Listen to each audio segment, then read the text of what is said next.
మరొక బ్రేకింగ్ చూస్తున్నాం. కర్ణాటకలో అధికార మార్పు చోటు చేసుకుంది. సీఎం పదవికి సిద్ధరామయ్య నిన్న రాజీనామా చేశారు. అయితే ఇప్పుడు అందరి దృష్టి ఢిల్లీ పైనే ఉంది. అసలు బెంగళూరు టు ఢిల్లీ ఏం జరగబోతోంది? కర్ణాటక ప్రభుత్వంలో ఎలాంటి మార్పులు రాబోతున్నాయి?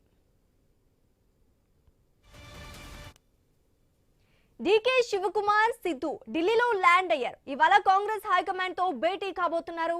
కేబినెట్ కూర్పు, రాష్ట్ర నాయకత్వంలో మార్పులు చేర్పులపై చర్చించనున్నారు. పనితీరు సరిగ్గా లేని మంత్రులను తొలగించి కొత్త ముఖాలకు అవకాశం ఇస్తారనే ప్రచారం జోరుగా సాగుతోంది.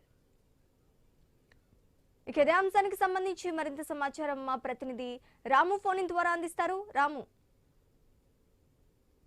కర్ణాటక రాజకీయాల్లో అధికారిక మార్పు అధికారికంగా చోటు చేసుకుంది. ముఖ్యమంత్రి పదవికి సిద్ధరామయ్య రాజీనామా చేయగా ఇప్పుడు రాష్ట్ర కొత్త ముఖ్యమంత్రిగా డికే శివకుమార్ పేరు దాదాపు ఖరారైంది. అయితే దీంతో కర్ణాటక కాంగ్రెస్ లో కొత్త పవర్ సెంటర్ ఏర్పడబోతుందనే చర్చ జోరందుకుంది.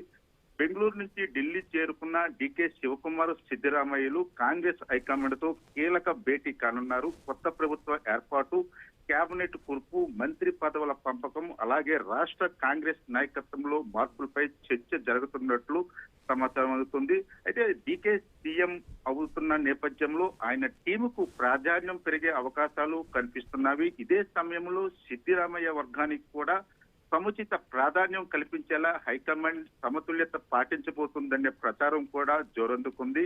లింగాయత్, ఒక్కలిగా, దళిత, మైనార్టీ సామాజిక వర్గాల సమీకరణాలను దృష్టిలో పెట్టుకుని కేబినెట్ రూపకల్పన జరగొచ్చని రాజకీయ వర్గాలు అంచనా వేస్తున్నవి.